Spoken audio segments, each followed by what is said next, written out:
Welcome, everyone. We got two people in LA, one person in London.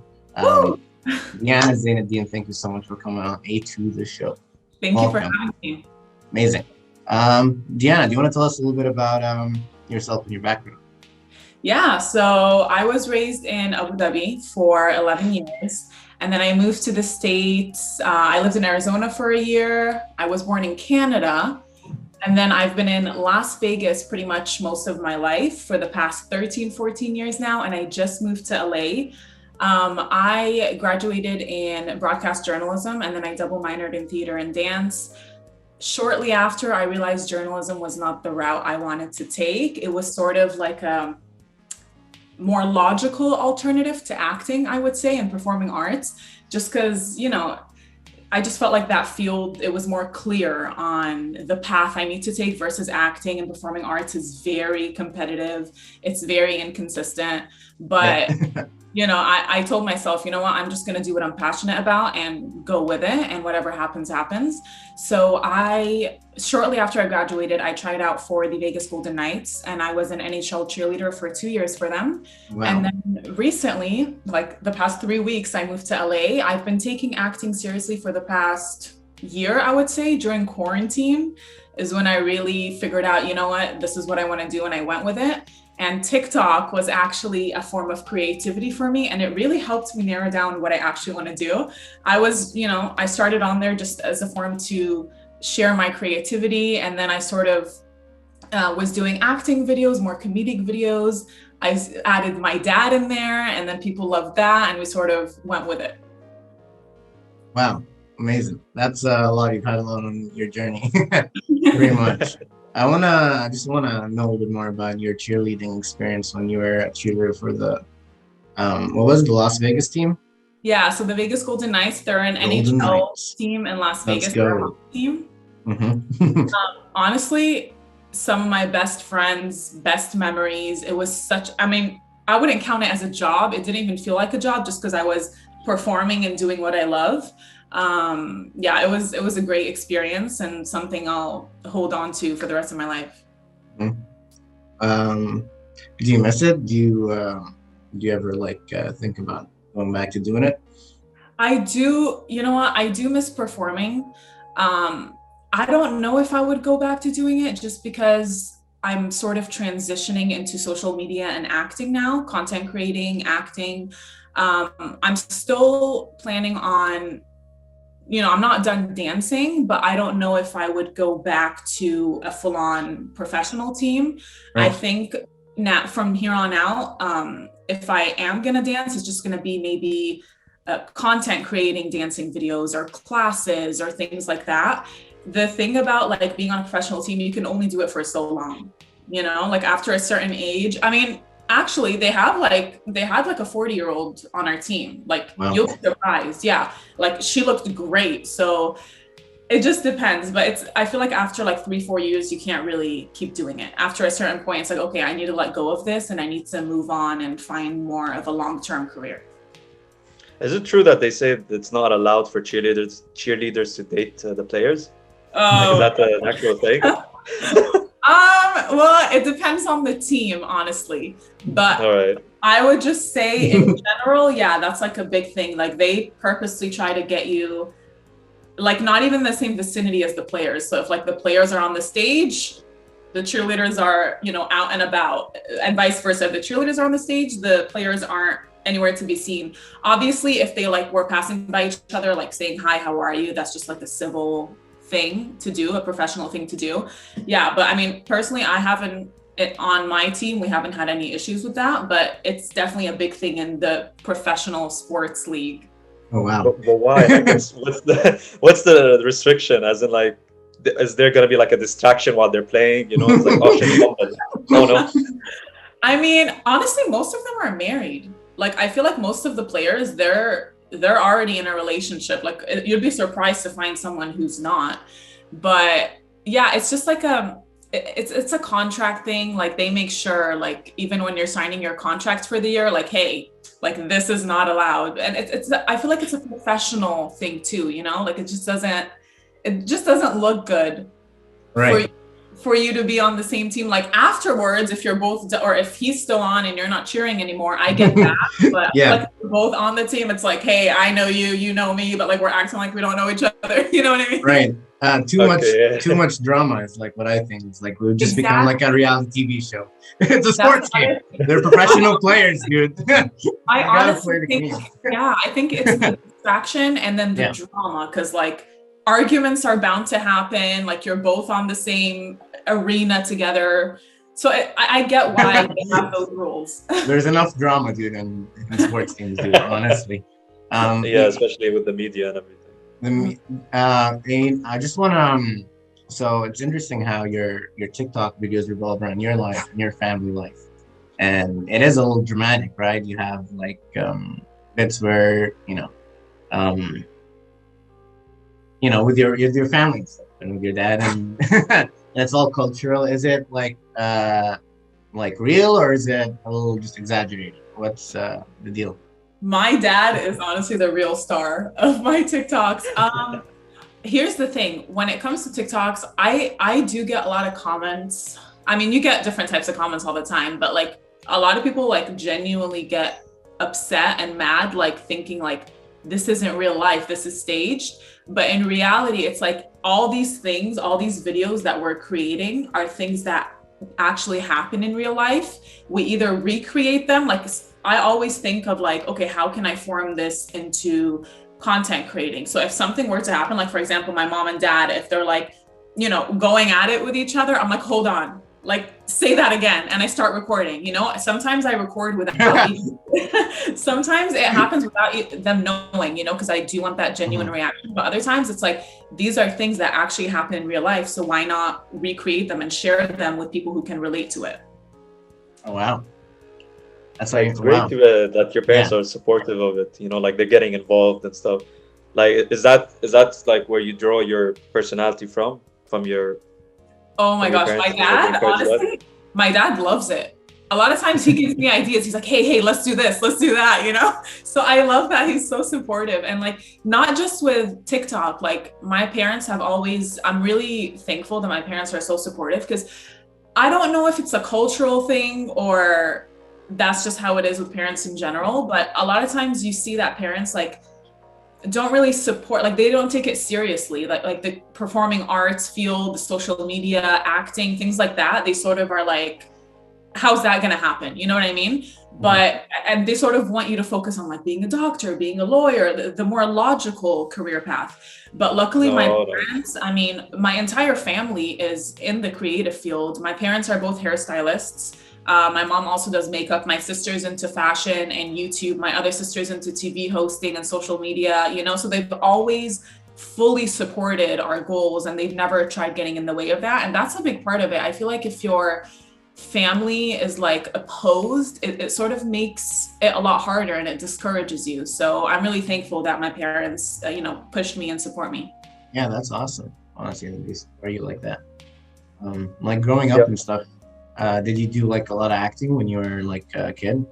No. So I've always wanted deep down, I've always wanted to pursue acting, but I always put it to the side. So I did other things as alternatives, obviously performing arts and dancing. I've been doing that my whole life. I started out in gymnastics, and then funny story, when I lived in Abu Dhabi, in our private school, they didn't have like cheerleaders and stuff. They don't have, or at the time they didn't have that back there. That's like what, they don't have that in our schools. They had gymnastics. So I joined gymnastics. And then when I moved to the States, I was like, okay, I'm gonna, continue with gymnastics. They didn't have a gymnastics team in our school. So I was like, what? I thought it was weird, but it's like they had like cheer teams or dance teams. And that's why I transitioned to cheer, because I'm like, that's sort of the closest thing to what I've been doing.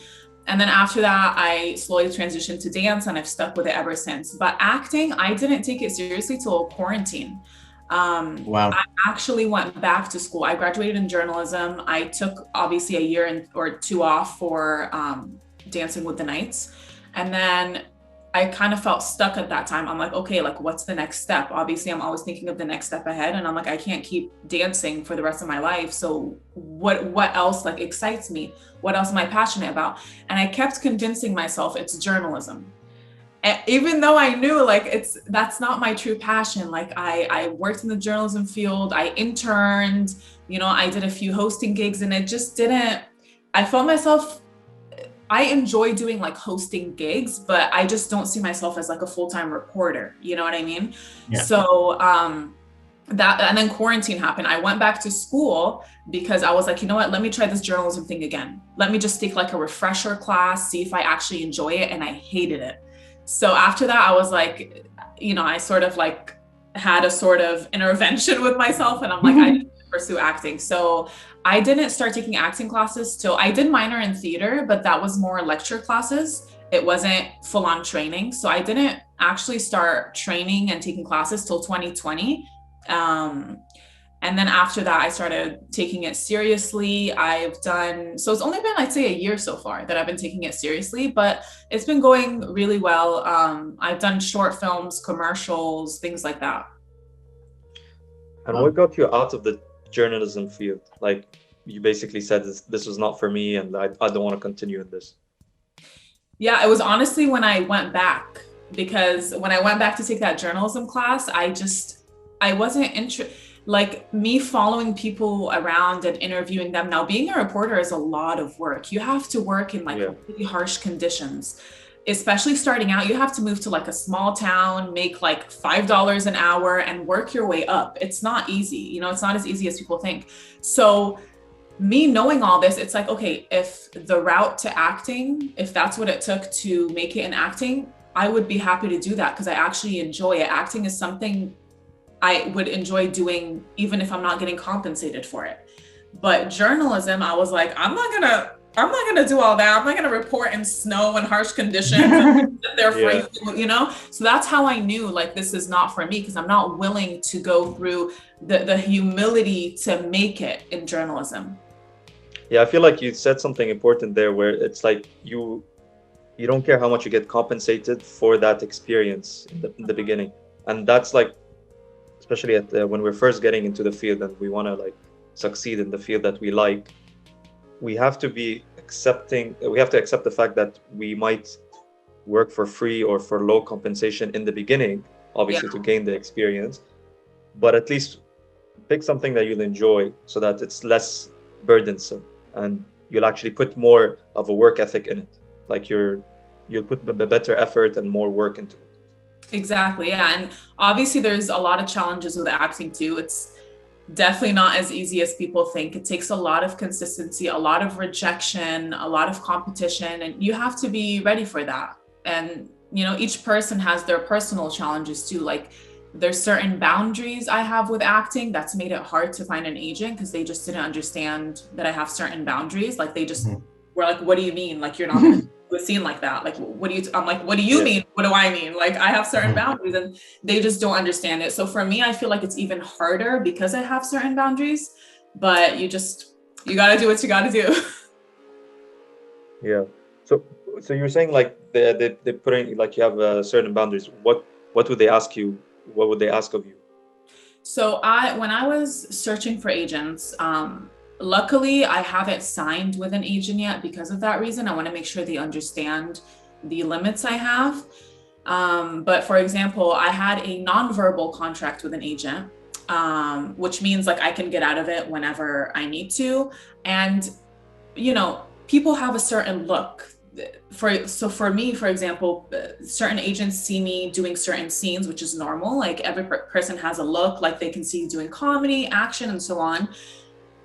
A lot of agents just see me doing, sexual scenes or nudity or things like that. And that's just not something I would ever be comfortable with doing. So funny story. So I was telling this agent because he told me to audition for this role. And I'm like, okay, there's like a kissing scene in this role. I'm like, I'm not comfortable doing that. And he's like, what do you mean? And I'm like, what do you mean? He's like, I don't get it. What is it? Is it a cultural thing? Is it a religion? Like he literally was so mind blown, which honestly, I understand. Like in the States, they sort of like don't get it because to them, it's like, you're just acting. You're not, It's not you know, real. Ah! some people, Yeah, but But it is. they should understand. Like some people like are not into that. Yeah, yeah, like I Yeah. feel like it's more acceptable in the Arab world. And if someone is doing, it's totally fine for an actor to be comfortable doing whatever they want to do. It's just a personal belief that I'm just not. It's just boundaries, and he wasn't understanding it. And he even throws a comment. And he's like, you know what? I don't think this business is for you then. And Don't I was like, listen. Don't listen to them, Deanna. Honestly, they're all of them are sleazeball, and it's like, especially like movies. You like, yes, there's a kissing scene. There are many kissing scenes in movies I think that are like really delicate and sweet and like yeah. awesome, touching moments. But I think a lot of it is, more sleazy, like what they unfortunately want, especially like in the beginnings. It's very hard to get like a nice romantic or like an intimate scene like that. That's good. Yeah, And honestly, it's yeah. hard because like it's sad to say, but a lot of money comes from these types of scenes. So I understand why agents look for that and look Mhm. for certain people who would be fit for that role. So I mean, it does make sense. Like I'm not saying they're wrong or I'm wrong. It's just like that's just another challenge Mhm. that I sort of have to face. I mean, Right. it is what it is. And it's like like it'd be nice to have a balance of different kinds of things, right? You just have a lot of that kind of stuff, not a lot of like maybe representation from different kinds of people. Like how many Middle Eastern people do you see in all these TV shows or movies and stuff? It's very low, unfortunately, right? And it's like there are many movies that are made about the Middle East. Like Dune was made about the Middle East, right? That's like the biggest movie right now. Yeah, But yeah. it doesn't have any Middle Eastern, and it's mind blowing because I know how big the Arab East is, and there are a lot of talented actors, but I feel like in that section still there isn't a lot of representation, and yeah, that's why I love what you're doing, Deanna, which is acting and performing because I think it's huge because it'd be nice if people saw you succeed in acting and the same goes with this podcast. Honestly, that's why I love doing this podcast. Honestly, because if we get to have a cultural impact and we get to actually have representation, huge, man. It's like I'm tired of all the stereotypes in movies where they make Arabs look dumb or Oh, for right. sure. Yeah, yeah. It's like there's another side to it. Yeah. That's what I honestly love about TikTok. Like you get to see different cultures and the variety and the beauty and everything versus the stereotypes you typically see in news or in certain movies. A lot of like Arabic songs and stuff like are trending on TikTok, and I love that. Like that makes me so happy. So it's nice to find out about other people's culture from their own experiences versus stereotypes, like you mentioned. yeah. So, question. So since we're on the topic of TikTok, like to be honest, I don't have the app, and I use the alternative. TikTok? It's more No, popular than no. Instagram. I feel I look at some of the shorts, on Instagram Reels and stuff like that. But Yeah. I'm not on TikTok. I mean, Instagram Reels is basically the same thing at this point. Right. So yeah, but for TikTok, like I'm not understanding how like people are just being able to garner millions of fans, like in a very short time. It's Yeah. it's just happening so fast for some people, and it's kind of mind blowing to be honest, because like You know what? you're getting millions of people to view you. Yeah, it's hard because right now it's definitely not easy gaining exposure on TikTok because it's so overly saturated. My brother, when TikTok first was getting popular, before it got millions of people on there, he was on TikTok and he literally had to convince me for like 5 months to download TikTok. And in my head, I'm like, I don't have time for another app. Like I'm trying to focus on Instagram and doing this and doing that, and I'm working. Like I don't want to join another app. If I had listened to him at the time, the outcome would have been a lot better, to be honest, because I didn't join till everyone started joining. So when I joined, it was like Yeah. February of 2020. And that's when people, quarantine started happening. Everything was on lockdown. And that's when it got really popular. So I joined during that time. So it was a little harder for me to gain exposure just because it was just starting to get saturated. But the people, like, you find people who have like millions of followers and they just do like the most random content. And like a lot of those people, it's because they started early on. So they were already on that app creating videos before everyone else got on there. So they were being shown on the For You page a lot more than usual. And TikTok picked up on that, So a lot of times these apps, it's like, they end up being overly saturated and it's so hard to go viral then. But if you just start early, like if you get on the app early and start creating, it's a lot easier for you to gain exposure. But TikTok I don't think it's going anywhere, to be honest. It's still, even with it being overly saturated, it's still the most useful app in regards to gaining exposure, whether it's for your business or you being an artist or cooking videos, whatever it is. It's just so much more easier to be seen than Instagram. Instagram did start Reels, so that part is helping too. But yeah, it's just a lot harder nowadays. All right. And so like, what are the tools that you would say helped you succeed on TikTok? I found things that were getting a reaction. So for example, like error problems videos or things like that. When I see like people like, okay, this is getting a lot of exposure, a lot of attention, I create what people want to see. You know what I mean? So like even like little things like videos with my dad, like my audience loves that. So a lot of times they would comment like, do this with your dad, do that with your dad. And I would respond to that comment and actually do what they want. You know what I mean? Like, I feel like you gave the fans what they want. That's basically it.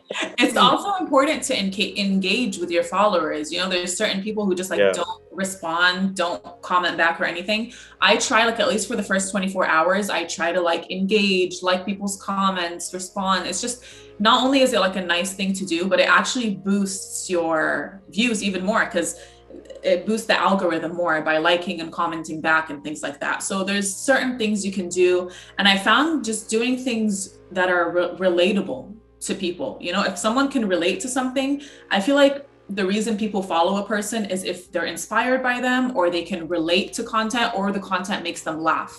So if it's one of those three, people are going to want to, or it's like, okay, what's going to happen next? Like you're like, it's like a sort of continuation sort of thing. So people want to follow people they're interested in. If you're just doing random stuff, I mean, sometimes it does work with TikTok, but it's a lot harder to make it work that way.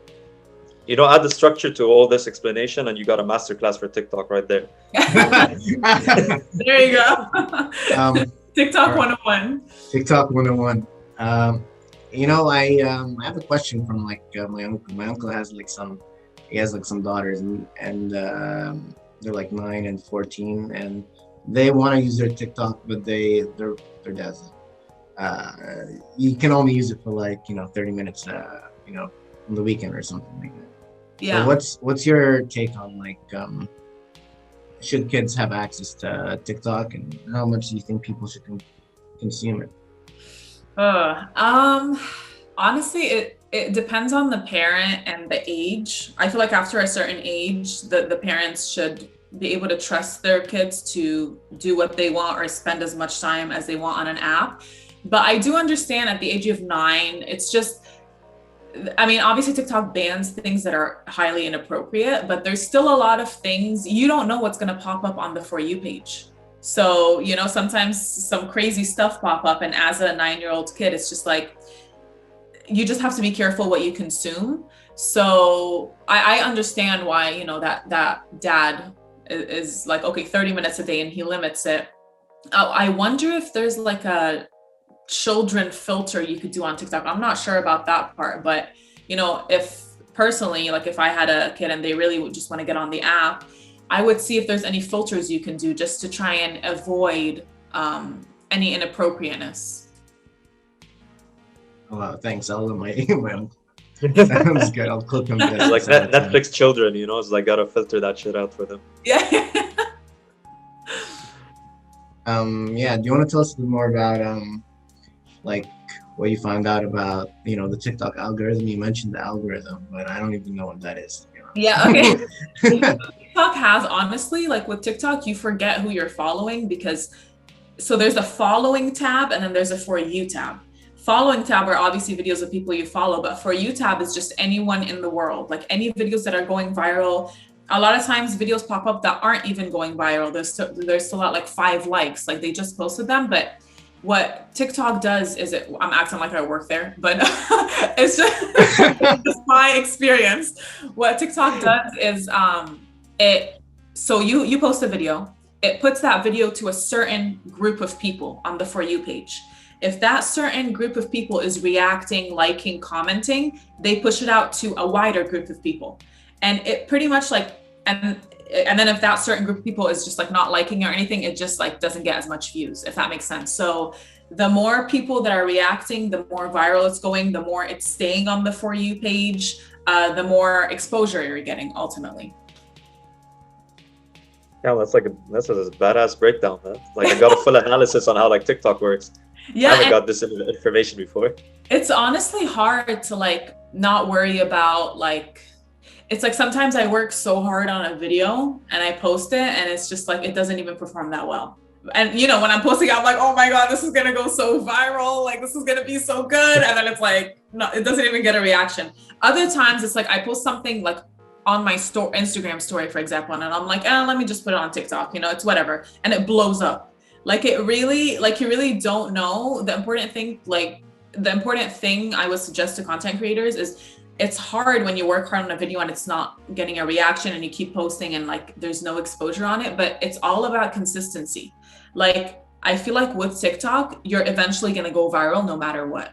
You might have to post like 100 videos before you do, but eventually like something is bound to go viral and you just have to, but then something goes viral and then you go back to like barely getting any views. So it's all about consistency and just like enjoying the process. There's no reason to stress about the views or the numbers or anything like that.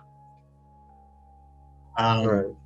Wow, interesting. I want to hear from you about, this is a little controversial maybe, but I've had comedians on, I've had some actors on that say that, TikTok and social media and like helped people get different roles and different, like I've had comedians say that people who have a high TikTok, following can get more opportunities performing stand-up comedy. We've heard from actors say the same thing about how like some acting roles are just given or are given to people because The Rock has 59 million followers on Instagram or something like that, or just in general. Is that true from what you know, or? Yeah, honestly, it makes sense why social media and acting goes hand in hand. Like, I don't know if you guys heard of, I'm sure you heard of Addison Rae. She started on TikTok. Yeah, she started on. It's so funny because when I first got on TikTok, she didn't blow up that much yet. And she would post, honestly, it's inspiring, but she would post like 20 videos a day. Like she was just throwing random videos, 20, I'm telling you, like she was posting so many videos in one day. And look at her now, she blew up, she's on Netflix, she has her own brand. It's just so crazy how one app can literally change your life. So I do believe, especially in this day and age, that directors and, casting directors do look at your social media, because also it's, they want to see, like, if they cast you in a lead role, for example, they want to make sure people are actually want to watch you. So there's like different, you can work your way up in the acting world. You can start as an extra, go to like a supporting role, eventually make it to a lead role. But sometimes if you have a great social media following, you're automatically, it's like you skip all the steps. It's crazy. It makes sense, but it's like, it's just so crazy how one app can literally just like change your entire world. You mentioned two things that connected in my head now as you were explaining. Two separate things. One is about the dealing with rejection, and one is about the consistency of like constantly doing work. So when you mentioned Addison Rae, like doing 20 episodes, 20 videos a day, that's kind of like, in a way, how people become successful. They just keep trying and trying different projects, in any in any field, obviously. They Yeah. just, obviously not all her videos were accepted, so that means she was getting rejections. But the thing is, for Oh people yeah. to become successful, it's like they have to be able to handle a rejection and keep going, keep trying.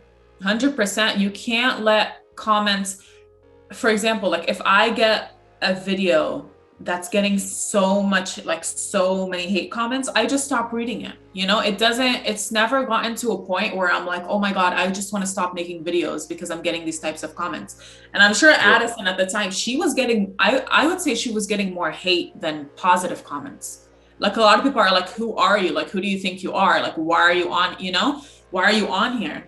And she just didn't care. She just kept on going, kept on doing her thing, and look at her now. So you really can't, and it is hard sometimes to just like not pay attention to negativity and all these hateful comments, but it's part of it. It's like you're putting yourself on social media, you're, you know, putting yourself out there in public, you're gonna get criticism. And sometimes the comments are like absolutely ridiculous, but you just have to shrug it off and keep doing your thing.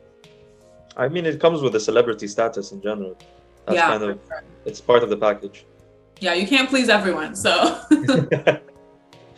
So you also mentioned that you've lived in so many different areas, and obviously, so you've been in different cultures from the Middle East and then in the US. Which culture do you feel like you associate with more? The Arab culture, for sure. Like my cultural roots never went away. Even when I first moved, and I was pretty young when I moved to the States, I was like 12 years old. So you would think I would just, you know, be super Americanized at this point. I mean, I've been here for 14, 15 years now.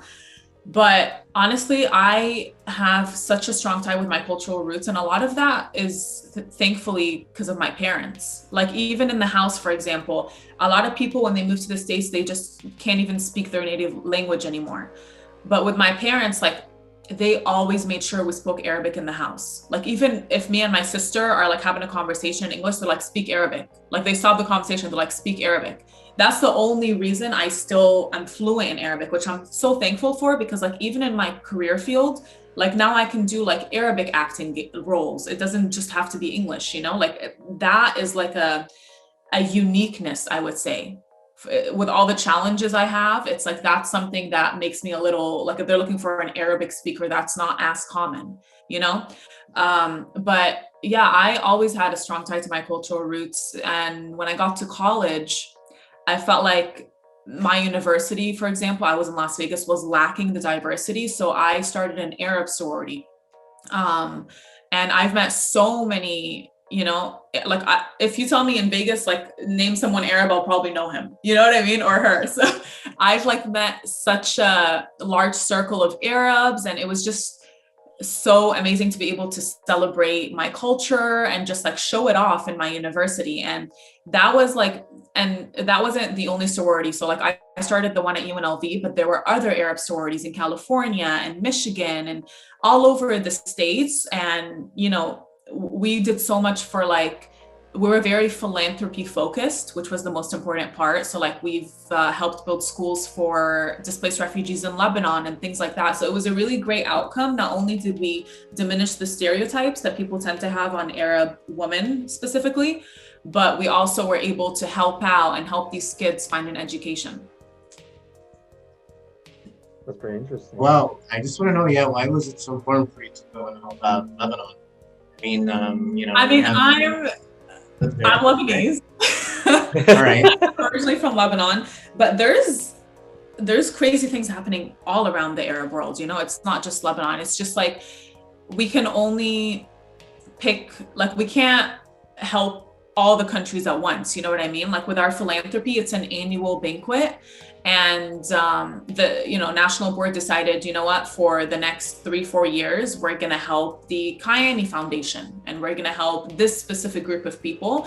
And it's not something that's set in stone. So every few years we change it up. We're like, okay, the past few years we helped this. Now let's focus on Palestine. Let's focus on Syria for the next few years. So it's a very adaptable philanthropy. It's just like we focus on a certain group for a certain amount of years. Once we're done like building those schools and helping provide them with an education, they sort of focus on another, country or group. And when we shed light on So aside from the annual banquet that we throw, we shed light on many different issues going on around the world, and we bring that up to MGC and just like the university presentations, things like that. So we were really big on making sure people are knowledgeable and don't just discriminate and pay attention to what the news is saying. Yeah, I really just want to say I really support what you're doing here. Yeah, that's okay. I'll do my say anyways. I really the Middle East unfortunately is doing too well. So many different countries in the Middle East, from Palestine to Lebanon to Syria to all over. Yeah. They're like suffering and they're like millions and millions of people. And it's it is amazing that you're able to do your part here and want to help others over there because if everyone helped each other, it'll help everything get better. Mm-hmm. So yeah, hopefully like other actors and other can help people actually go out and do help people because I think it's huge and actually you can actually make a difference yourself by going out and trying to do something that's cool how you did that fundraiser thing. You just really work for it and you help someone and you can help someone. Really anyone can do it. I agree. So, and even like raising awareness, like even if you can't donate or you can't physically help, like just a simple sharing a post or to your audience, just raising awareness alone makes a change. Right. Yeah. I mean, more than just sharing a post, I think like actually learning about what's happening, right. Educating yourself. And then, I think like also what I mentioned earlier about like, you actually being an actress and trying to affect culture that way. And us trying to do this podcast here. It's, I think that's even like huger because that, once there's a first wave of people that do, make it from Arabia, they'll realize that there are a lot of people there that are talented and creative, and maybe we can, see a boom there of the creative industry. Unfortunately, I'm also a filmmaker, but instead of being in Lebanon, where I would rather be, I'm here in LA, right. Because here's where the industry is at. And Lebanon doesn't have an industry. I can't make it. I would love to act in Lebanon. Like that's ever since I was a little girl and I watch all the musalsals, I'm like, oh my God, like I want to do that. But it's so hard with the situation and like all the issues going on right now. It is really hard. So I get what you're saying. It's like you part of you is like, I should be doing this in Lebanon, but it's just so hard to with the situation going on, it's so hard to make it over there because there's just so much poverty and so much issues going on. But hopefully it doesn't stay like this. I'm hopeful that things will get better. We'll see. Yes. We always say that and then something new happens, but we just gotta stay hopeful. It's a complicated process, that's for sure. Yeah. So, Diana, lastly, we want to ask, like, what kind of future plans do you have outlined for yourself? Well, right now, I've had a big change happen this month. I quit my day job of 3 years and I moved to LA. Cool.